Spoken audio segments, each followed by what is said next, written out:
सहनाववतु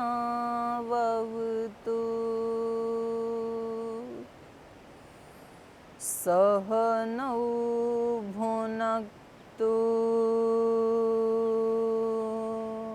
सह वीर्यङ्करवावहै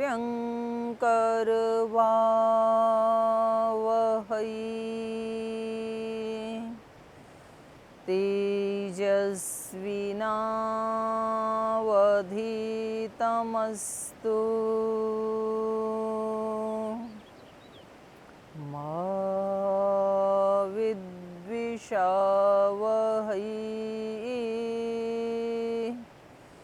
ॐ शान्ति शान्ति शान्तिः।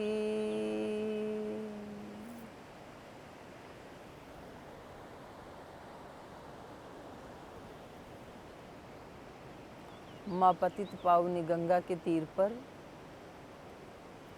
हिमालय की गोद में बैठकर ये रामायण का पाठ हो रहा है। प्रातःकाल के सूर्योदय के साथ शुभ मुहूर्त में बालकांड का प्रथम सर्ग हम पढ़ रहे थे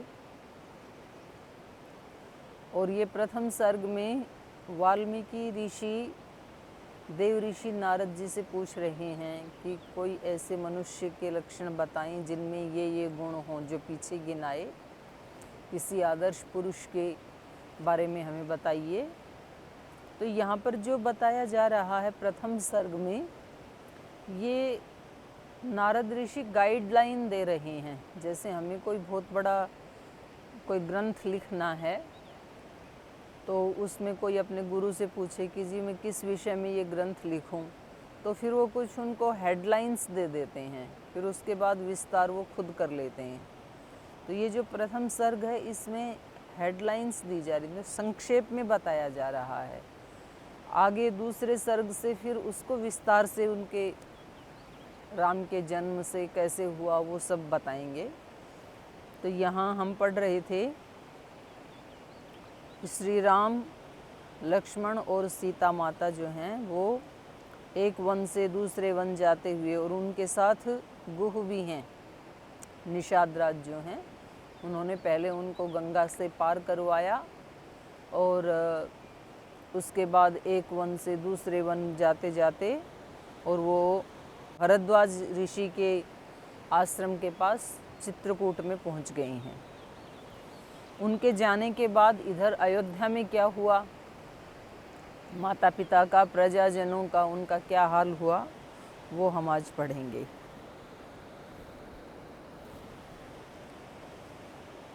चित्रकूटं गते रामे पुत्रशोकातुरस्तदा राजा दशरथः स्वर्गं जगाम विलपन् सुतम् गते तु तस्मिन् भरतो वसिष्ठः प्रमुखैर्द्विजैः नियुज्यमानो राज्याय नैच्छत्राज्यं महाबलः स जगाम वनं वीरो रामपादप्रसादकः गत्वा तु स महात्मानं रामं सत्यपराक्रमम् अयाचत् भ्रातरं रामम् आर्यभावपुरस्कृतः त्वमेव राजा धर्मज्ञ इति रामं वचोब्रवीत् रामोऽपि परमोदारः सुमुखः सुमहायशाः न चैच्छत् पितुरादेशाद् राज्यं रामो महाबलः पादुके चास्य राज्याय न्यासं दत्त्वा पुनः पुनः निर्वर्तयामास ततो भरतं भरताग्रजः। तो इधर अयोध्या में ये हुआ, गते तु तस्मिन माने उनके चित्रकूटम गते रामे, राम के चित्रकूट चले जाने पर, पुत्र शोकातुरस्तदा, पुत्र के शोक से आतुर होकर के, तब राजा दशरथ, राजा दशरथ स्वर्गम जगाम, स्वर्ग में चले गए। विलपन सुतम, विलाप करते हुए, पुत्र के वियोग में विलाप करते हुए राम के जाने पर महाराजा दशरथ स्वर्ग सिधार गए। तो ये इतिहास से भी पता लगता है और ये परंपरा आज तक भी भारत में चली आ रही है। भारत के अतिरिक्त धरती में ऐसा कोई देश नहीं है जहाँ जाने किसी व्यक्ति के शरीर छोड़ने के बाद ये कहा जाए कि वो स्वर्ग में गया। लेकिन भारत में वो कहाँ जाता है, स्वर्ग जाता है कि नरक जाता है, भगवान जाने। लेकिन जैसे ही कोई व्यक्ति चला जाता है तो उसके बारे में यही कहा जाता है कि वो स्वर्गवासी हो गया, वो स्वर्ग चला गया। खैर, महाराजा दशरथ तो बड़े धर्मात्मा थे, तो उनका तो स्वर्ग जाना। अब ये स्वर्ग कहाँ है? जो ग्रंथ हैं, प्राचीन ग्रंथ हैं, उसमें तो ये जो हिमालय पर्वत का जो प्रदेश है इसी को भी स्वर्ग कहा गया है। और इसका जो इनका महाराजा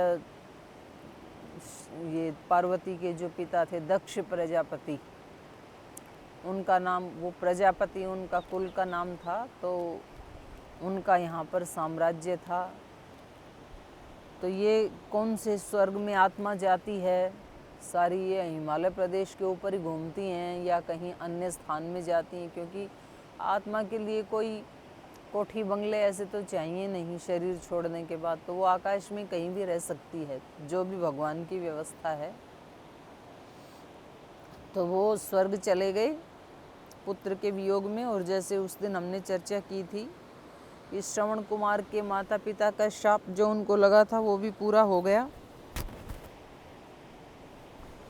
गते तु तस्मिन, और उनके राजा के स्वर्ग चले जाने पर वशिष्ठ प्रमुखई द्विजयी, वशिष्ठ आदि जो प्रमुख ब्राह्मण थे, विप्रगण थे, वहाँ के जो बड़े थे कुल में, उन्होंने नियुज्यमान राज्याय भरत, भरत को राज्य के लिए नियुक्त कर दिया। क्योंकि कई ने वही वरदान मांगा था कि भरत को राज्याभिषेक किया जाए और श्री राम को वन जाने का आदेश दिया जाए। राजा ने वचन दिया था, तो राजा के वचन के अनुसार, उनके कथन के अनुसार उन्होंने भरत को राज्य के लिए नियुज्यमान नियुक्त कर दिया। नैच्छत राज्यम महाबलः, लेकिन वो जो भरत महाबलवान महाबली हैं, उन्होंने राज्य के लिए नैच्छत, इच्छा नहीं की, उन्होंने नहीं राज्य को स्वीकार किया। तो यहाँ भरत जी के लिए महाबलः ऐसे शब्द विशेषण का प्रयोग किया है। और अध्यात्म में बलवान के लिए 3 शब्द आते हैं, जिसके अंदर धी, धृति और क्षमा, ये 3 गुण हैं, उसको बलवान माना है। धी मतलब होता है सोचने विचारने की शक्ति, कि क्या शुभ है, क्या अशुभ है, क्या अच्छा है, क्या बुरा है, ये हमें पता नहीं चलता है। और धृति कहते हैं, कई बार अच्छे बुरे का पता तो लग जाता है, लेकिन हम वैसा कर नहीं पाते हैं। तो वह उस अच्छे को धारण करने की जो शक्ति है उसको धृति कहते हैं। कई बार हमें पता है कि ये खाना मेरे लिए अच्छा नहीं है, तो हमें ज्ञान तो है लेकिन हमारे अंदर धृति नहीं है, तो फिर हम खा ही लेते हैं। तो जिसके अंदर धी भी हो, धृति भी हो और एक क्षमा का गुण हो, तो ये बल के प्रतीक माने जाते हैं आध्यात्मिक में। ये आयुर्वेद में आया है, चरक संहिता में आया है। ये नियुज्यमानो राज्याय नैच्छत् राज्यं महाबलः स जगाम वनम वीरो रामपाद प्रसादक। तो उन्होंने कहा कि मैं राज्य को तो स्वीकार नहीं करूँगा, बल्कि मैं तो वन में जाकर के भैया को वापस लेकर के आऊँगा। तो स जगाम वनम, वो उनको वापस लिवा लाने के लिए चित्रकूट पहुँच जाते हैं भरत। रामपाद प्रसादक, राम के चरणों को प्रसन्न करने के लिए, अर्थात श्री राम को प्रसन्न करने के लिए कि मैं उनको अनुनय विनय करके, उनसे हाथ पैर जोड़ करके, जैसे भी मैं अपने बड़े भैया को मना लूँगा, ऐसा मेरे को विश्वास है और वो मेरी बात को नहीं टालेंगे, क्योंकि चारों भाइयों में बचपन से ही अत्यंत प्रीति थी। तो ये यहाँ हमें ये सीखने के लिए भी मिलता है। आज तो अगर किसी भाई को किसी दूसरे भाई का हक लेना हो तो वो उसके साथ छल कपट चीटिंग करके कैसे भी उसको लेने की कोशिश करता है और ले ही लेते हैं। कई बार ऐसे होता है कि बड़ा भाई छोटे भाई को कुछ भी नहीं देता है पिता के जाने के बाद। कई बार ऐसा होता है कि माता पिता छोटे वाले को सब कुछ दे देते हैं, वो बड़े वाले को कुछ भी नहीं देते हैं।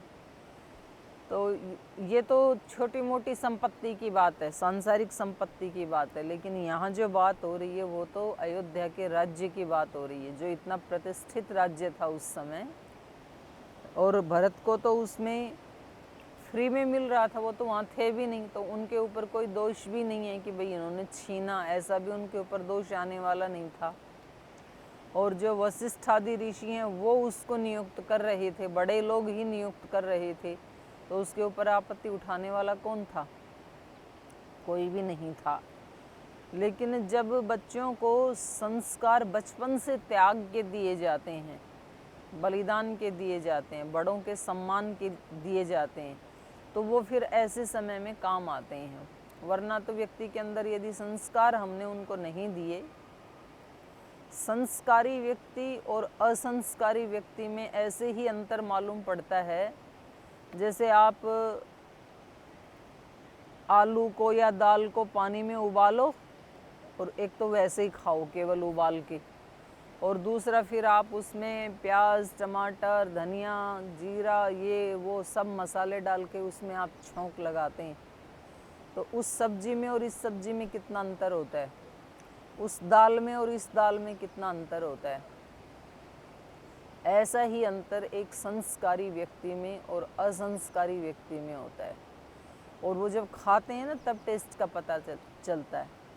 तो जो संस्कारवान बच्चे होते हैं, जिनको माता पिता ने बचपन में अच्छे संस्कार दे दिए हैं, तो वो मौका आने पर फिर अभिव्यक्त होते हैं। वैसे तो देखने में तो यही लगेगा भाई ये भी मनुष्य हैं, ये भी मनुष्य हैं। तो भरत के जो संस्कार हैं, और क्योंकि ये बचपन में गुरुकुल में पढ़े हैं, तो ये शिक्षा पद्धति जो है हमारी, उसका भी ये प्रभाव है। आज की जो शिक्षा व्यवस्था है भारत में, ये जो इतने अपराध हो रहे हैं, तो इसमें एक बहुत बड़ा मूल कारण शिक्षा व्यवस्था का भी है। क्योंकि कुछ लोगों को बचपन से ही ये सिखा दिया जाता है कि तुम जितने लोगों की हिंसा करोगे, जितने लोगों को हलाल करोगे, उतने ही तुम जन्नत में जाओगे, उतना ही तुम्हें पुण्य प्राप्त होगा।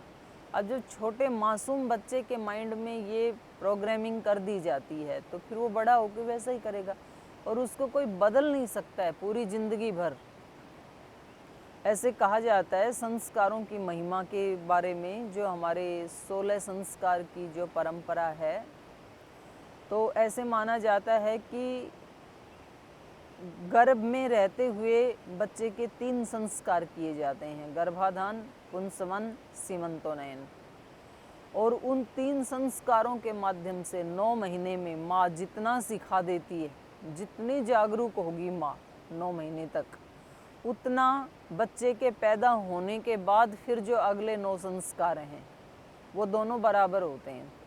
9 महीने में जितना सीखता है उतना ही अगले 9 वर्ष में सीखता है, और जितना उन 9 महीने में और 9 वर्ष में बच्चा सीख जाता है, उतना फिर ज़िंदगी भर सीखता है। ज़िंदगी भर का उसका जो ज्ञान है, फिर भले ही वो MA करे, BA करे, PhD करे, DLIT करे, MBA करे, वो कोई भी डिग्री ले, किसी भी गुरु के पास जाए, कितना भी मंत्र जाप करे, कुछ भी साधन अपनाए, लेकिन वो जो 9 साल का उसका ज्ञान है वो एक पलड़े में रहेगा और बाकी पूरे जीवन का दूसरे पलड़े में रहेगा। इतनी बड़ी महिमा है संस्कारों की। तो भारत के अलावा कोई ऐसा देश नहीं है जिसमें कई शिक्षा पद्धति चलती हों। यहाँ सब ने अपनी अपनी बना रखी हैं। तो अगर हमें देश की उन्नति और देश में एक भाईचारे का भाव और देश में एक चरित्र निर्माण का कार्य यदि हमें करना है, तो हमें सबसे पहला काम ये करना चाहिए कि हमारे देश में शिक्षा पद्धति एक ही जैसी होगी। चाहे कोई बच्चा किसी भी मत पंथ संप्रदाय को मानने वाला क्यों ना हो, वो अपने घर में किसी भी रीति से भगवान की पूजा अर्चना क्यों ना करता हो, लेकिन स्कूल में जो शिक्षा दी जाएगी, चाहे वो प्राइवेट है चाहे वो सरकारी स्कूल है, शिक्षा पद्धति सब पूरे देश भर में एक ही होगी। और उस शिक्षा पद्धति में हमें कुछ ऐसा डिजाइन करना चाहिए कि जिसमें ये जो हमारे ऋषियों ने इतना पुरुषार्थ करके, इतना तप करके और इतना पूरा पूरा जीवन लगा करके जो सर्च किए हैं, हमारे जो ऋषि थे वो कोई पलायनवादी नहीं थे कि भाई वो संसार से डर करके और जंगलों में भाग गई। वो सुपर साइंटिस्ट थे। आज जो साइंटिस्ट हैं उन्होंने प्रकृति तक खोज की है, और हमारे जो ऋषि हैं वो सुपर साइंटिस्ट थे।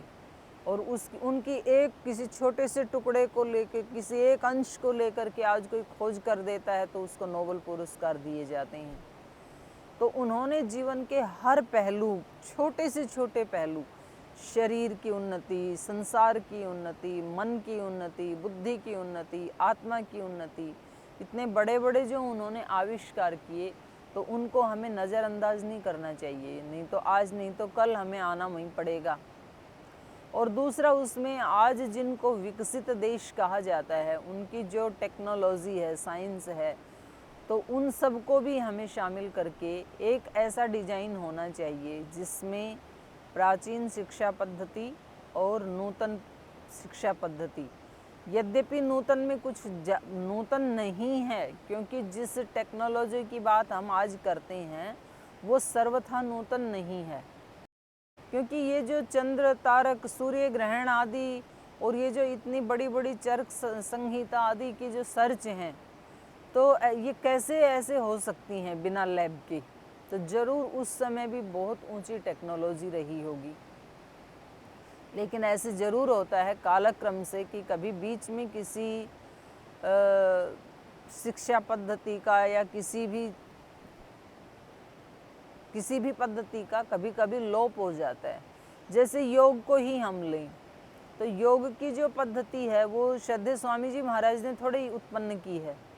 वो तो सृष्टि के आदि में हिरण्यगर्भ से शुरू हुई थी, और उसके बाद फिर लगभग 5000 वर्ष पहले फिर महर्षि पतंजलि ने भी उसको विकसित किया। फिर उसके बाद उसका लोप हो गया। तो उस लुप्त हुई विद्या को उन्होंने पुनः प्रतिस्थापित किया है। तो हम ऐसे नहीं कह सकते हैं कि हमारी जो प्राचीन गुरुकुलीय शिक्षा व्यवस्था थी उसमें तो केवल माला जप करना सिखाते थे या केवल मंत्र पाठ सिखाते थे, और उस समय तो साइंस टेक्नोलॉजी थी ही नहीं।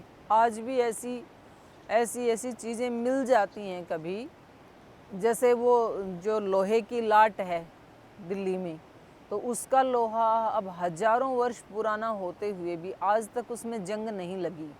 तो हम कैसे कह सकते हैं कि उस समय टेक्नोलॉजी नहीं थी?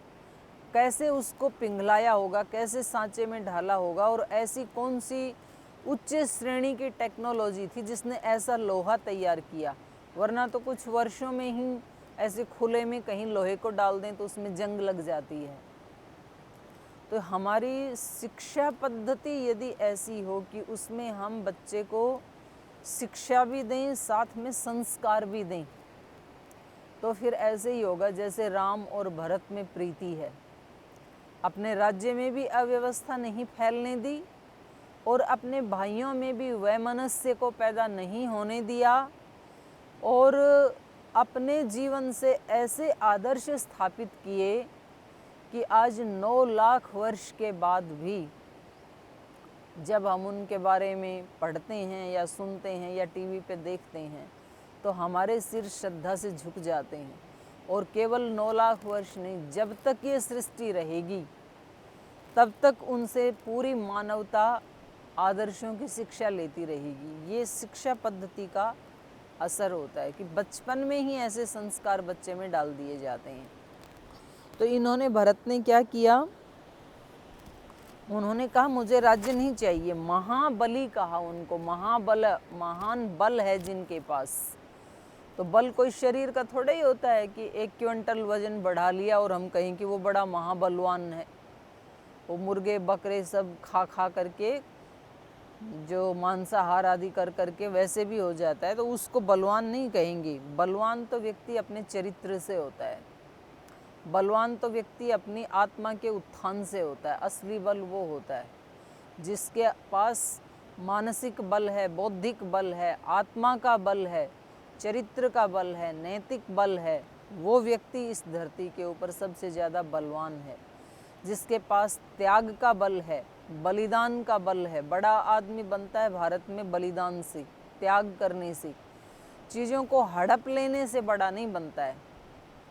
चीज़ों को ज़बरदस्ती अपना नाम लिख देता है व्यक्ति, दूसरों के साथ चीटिंग करके, धोखा करके ज़मीनें अपने नाम कर लेता है। तो वो तो केवल पेपर में आपने अपना नाम कर लिया, बाकी तो ज़मीन तो जिसकी है उसी की है। ज़मीन तो सारी ईश्वर की है, किसी व्यक्ति की नहीं है।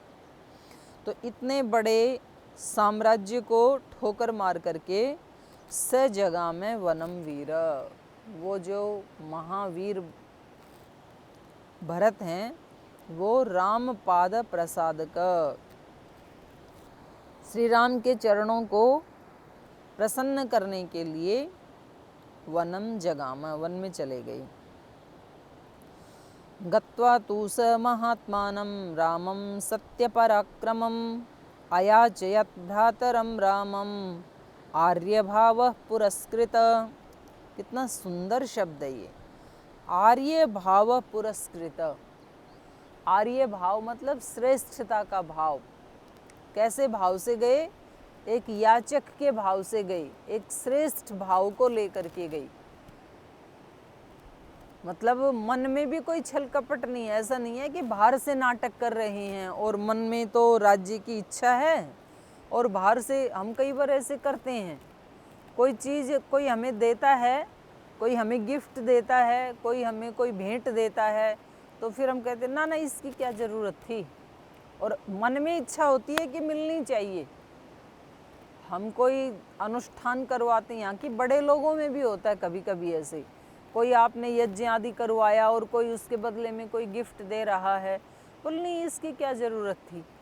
और यदि वो ऐसा करके वापस रख ले कि चलो ज़रूरत नहीं थी तो रख लेते हैं वापस, तो फिर लगेगा बड़ा अजीब आदमी है, बताओ, देते देते वापस रख लिया।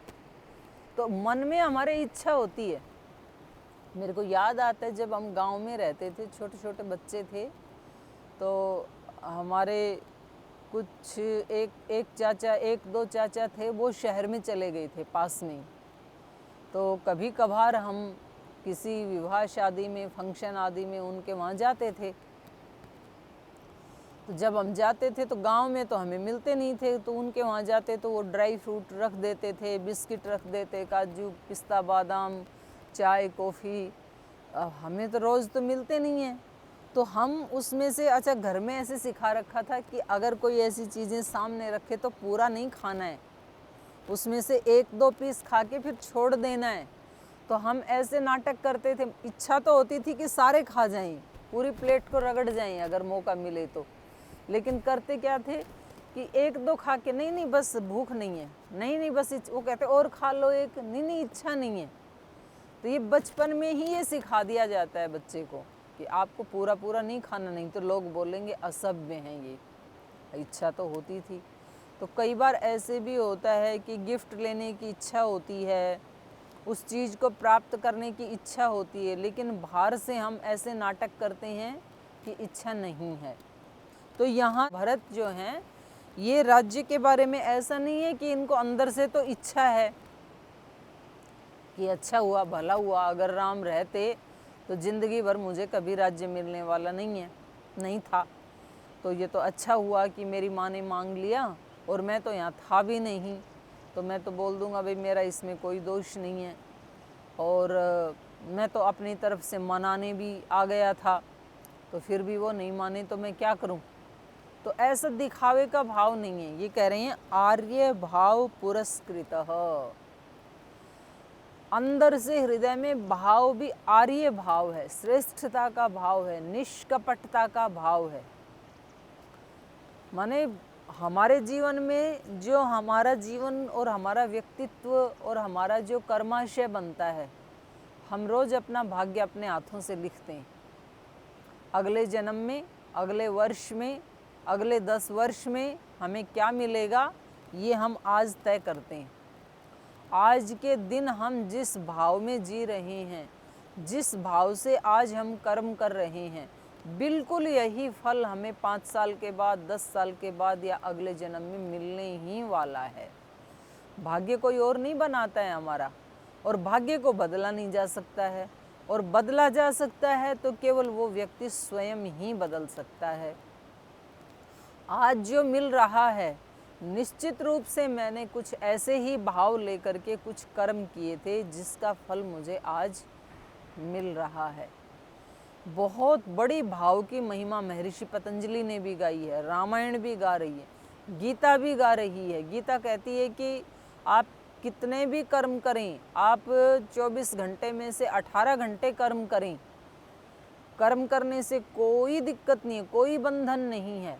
कर्म का फल भी आएगा, फल को भी कोई नहीं रोक सकता है, लेकिन कर्म के फल के प्रति जो आपका भाव है वो अनासक्ति का होना चाहिए, वो आसक्ति का नहीं होना चाहिए।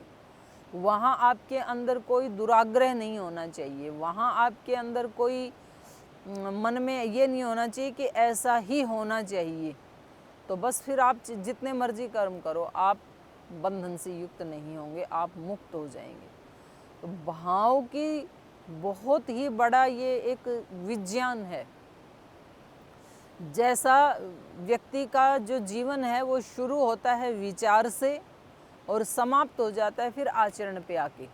जैसा उसका विचार, वैसा उसका भाव, फिर वैसी ही उसकी कृति, उसका कर्म, वैसा ही उसका फिर फल, उसका भाग्य पूरा वैसा ही बन जाता है वहाँ से शुरू होकर के। तो सबसे ज़्यादा हमें जो ध्यान देना चाहिए वो सॉफ्टवेयर के ऊपर ध्यान देना चाहिए। सॉफ्टवेयर में 2 चीज़ें सबसे ज़्यादा महत्वपूर्ण हैं, विचार और भाव।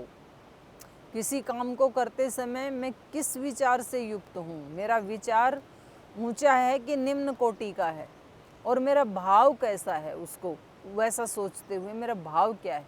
बिल्कुल पास पास हैं ये दोनों चीज़ें, भाव और विचार। तो इनका भरत जी का भाव क्या है, आर्य भाव, श्रेष्ठता का भाव। आर्य भाव पुरस्कृतः भ्रातरम रामम सत्य पराक्रमम अयाचयत महात्मानम। ये श्री राम के विशेषण हैं। राम कैसे हैं, महात्मानम, महात्मा है, वो महान आत्मा है।